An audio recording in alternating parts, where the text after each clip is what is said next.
Les personnes que vous voyez et qui ont le plus de succès sont en général ceux qui sont toujours en train d'apprendre. C'est extrêmement important que de ne jamais considérer « Ah, c'est bon, je suis un ponte, je suis une huile, je suis arrivé à un stade où je n'ai plus rien à apprendre ». Parce qu'à un moment donné, si vous êtes comme ça, vous vous sclérosez, vous vous bloquez et vous vous laissez dépasser.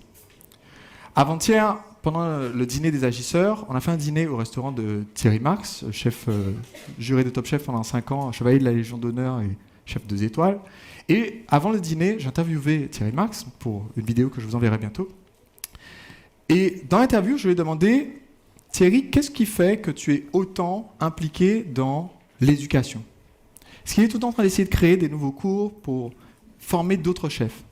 Et il a dit, en fait, si on veut rester au sommet, si on veut être un leader, si on veut être un numéro 1, il ne faut pas chercher à se distancier en poussant les autres vers le bas. Il a dit, ce qui fait qu'on est un leader, c'est de se créer une équipe où chacun est en train d'apprendre et du coup, on est tout le temps challengé. Parce que comme on est challengé, on est poussé à sortir de notre zone de confort et à toujours faire un pas de plus et avancer davantage. Pour certains d'entre vous, vous êtes aujourd'hui en train de démarrer, donc vous êtes en mode apprentissage, donnez-moi toute l'information que je peux prendre. D'autres en sont à un stade où ils ont déjà pris beaucoup d'informations et ils se demandent est-ce que j'ai encore un peu de place pour rajouter des choses dans ma tasse qui est déjà plutôt pleine. Et je veux que vous soyez tout le temps dans cette démarche d'apprentissage. Elle est extrêmement importante. Notre invité, Reed, qui va parler tout à l'heure à la fin de matinée, c'est quelqu'un qui est toujours en train de chercher à en apprendre davantage. Combien d'entre vous pensent que si vous faisiez 100 millions d'euros de chiffre d'affaires annuel, vous seriez plutôt bien? Combien d'entre vous pensent que quand on arrive à ce niveau-là, on peut avoir la tentation de dire « c'est bon, j'ai compris comment ça marche, je sais tout ce qu'il y a à savoir sur le sujet ». Et pourtant, Reed participe à des séminaires, il participe à des conférences, il s'inscrit dans notre mastermind pour découvrir les lancements orchestrés en disant « c'est bien ce truc que vous faites sur Internet avec des lancements en vidéo, on devrait faire ça en fait pour nos auteurs et faire des formations en vidéo ». Et ensuite, 6 mois plus tard, il est revenu en disant « donc oui, on a fait un premier test, oui, on a fait un petit lancement là, on a fait 800 000 $ de vente, c'était concluant, donc on va continuer ». Combien d'entre vous pensent qu'avec cet état d'esprit de toujours chercher à apprendre, c'est comme ça qu'on continue de rester au sommet et de se développer? Maintenant, certains d'entre vous aujourd'hui sont au top, déjà dans votre façon de faire, donc j'essaie de vous challenger au cours de ce séminaire pour vous amener encore plus haut. Et il y a quelque chose d'important qu'on va faire maintenant, qui va remettre en cause peut-être certaines choses que vous faites de façon habituelle, peut-être même certaines choses que vous pensez faire de façon optimale, et qui en fait ne sont pas si optimales que ça. Donc on va faire un petit jeu comme démonstration. Je vais avoir besoin de 2 volontaires sur scène qui n'ont pas encore participé à Entrepreneur Libre. 2 personnes nouvelles. Oui. Et un volontaire du milieu, le premier qui se lève parmi les deux. Le premier arrivé sur scène parmi les deux gagne. On les applaudit s'il vous plaît.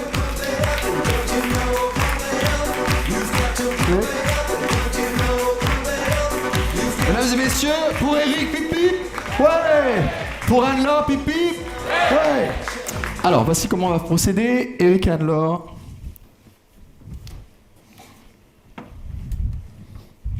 Nous allons faire une petite compétition. Les enjeux sont importants.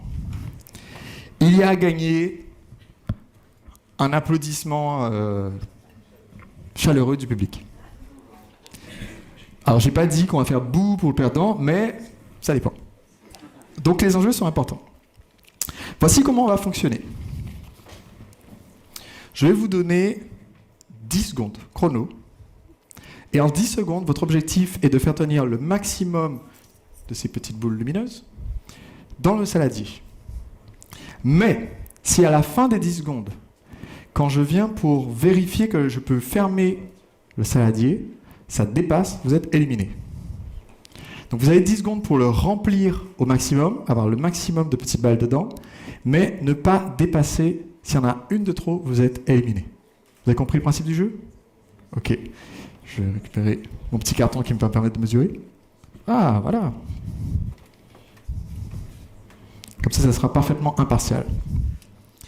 Je vais vous demander de les encourager pendant leurs 10 secondes. Attention, 3, 2, 1, go! Alors. Déjà, est-ce qu'on peut fermer? Non! Ah oui, mais ça ferme pas. On l'applaudit quand même.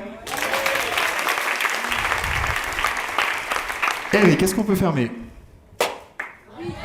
Bravo! Alors, il y a quelque chose d'intéressant. Est-ce qu'on peut compter combien tu en as mis, Eric, s'il te plaît?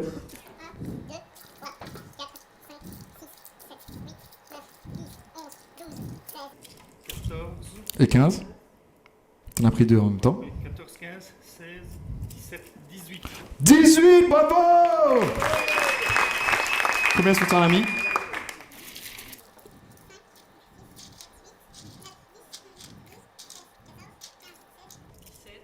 17. Ça compte ça? Ah, j'ai dit les petites balles lumineuses. Alors, comment se fait-il qu'Eric ait réussi à remplir son saladier avec 18 balles et que ça ferme, ça tient, et pas toi?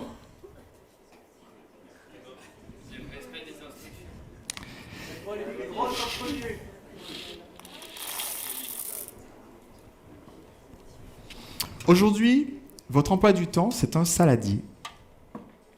Vous avez des choses dans votre vie qui sont extrêmement importantes.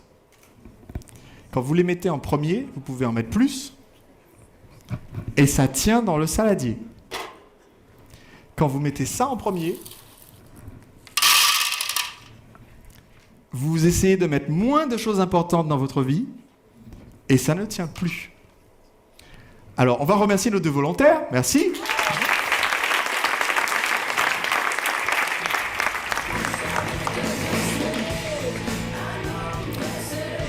Certains d'entre vous ont peut-être vu sur Internet une variante de l'exercice qu'on vient de faire, d'accord? Où on commence par mettre les pierres, on demande est-ce qu'il y a encore de la place? Après, on met des choses un petit peu plus petites, on trouve qu'il y a encore de la place. Et à la fin, on rajoute du sable ou du sucre. On se dit, en fait, il y a toujours la place pour en rajouter à la fin. Et là, je trouve que c'était une démonstration très intéressante parce qu'à l'origine, c'était même pas prévu que tu les vois, les petits pois chiches qui étaient là. Mais en fait, ici, on a une démonstration que si vous commencez par mettre les choses moins importantes, alors le sucre, ça va être encore pire.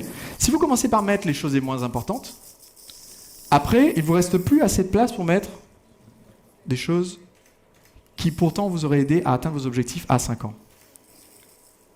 Pour moi, un entrepreneur a 3 types de tâches. Vous pouvez choisir entre avoir des tâches stratégiques, des activités motrices, c'est ici nos petits pois chiches, et des activités de flottaison.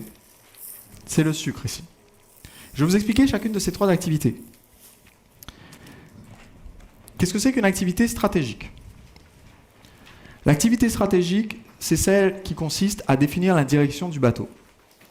C'est le temps de réflexion où on se sort de notre job d'exécutant dans l'entreprise, on se sort de la fonction de salarié de la boîte et on commence à penser en tant que propriétaire de la boîte.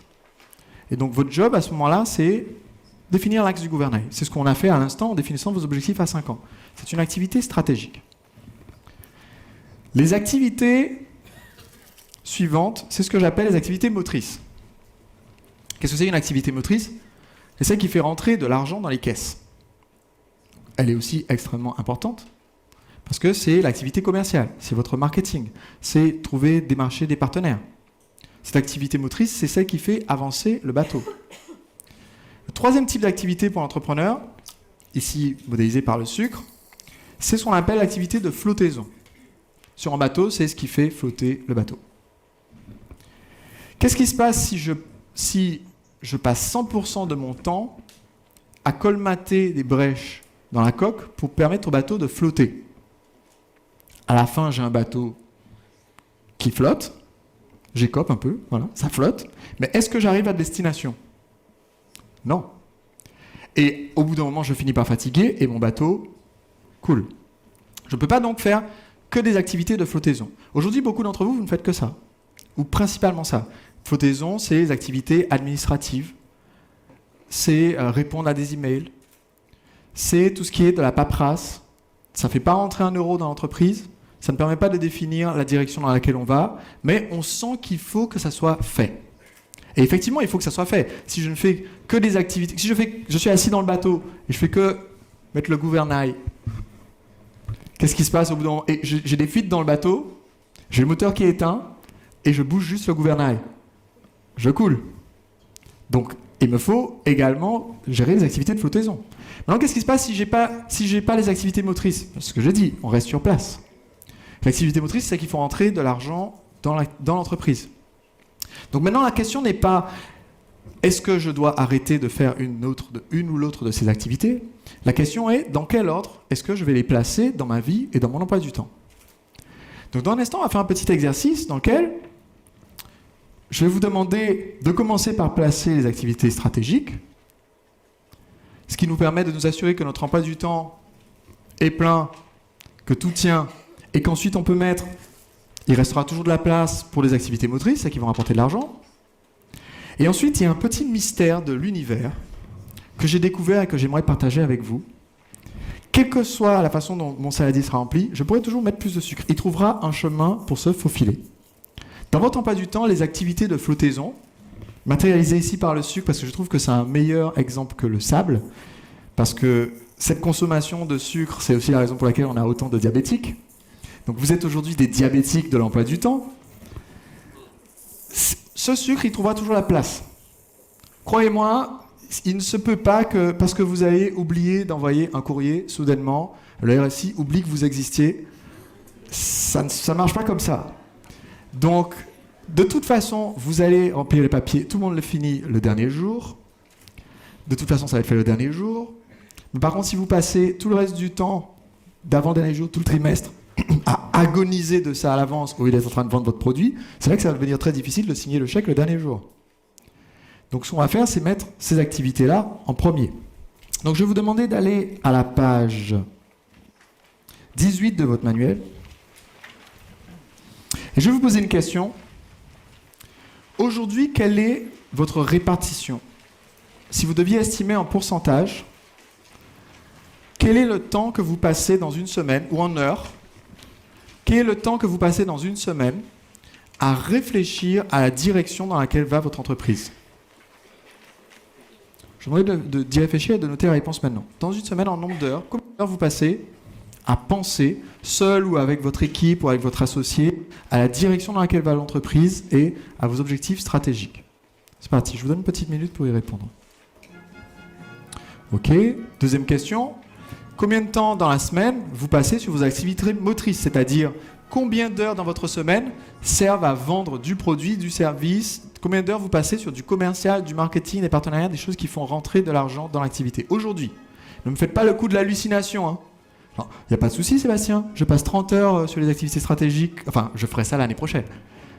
Combien aujourd'hui vous passez de temps sur cette activité motrice qui fait rentrer l'argent dans l'entreprise? C'est parti. Ok, et dernière question, qui est un corollaire des deux premières. Combien de temps vous passez... On ne fait pas de la publicité. Combien de temps est-ce que vous passez sur les activités de flottaison? Sur une semaine, combien de temps vous estimez que vous passez à faire des activités qui servent juste à flotter, rester la tête hors de l'eau?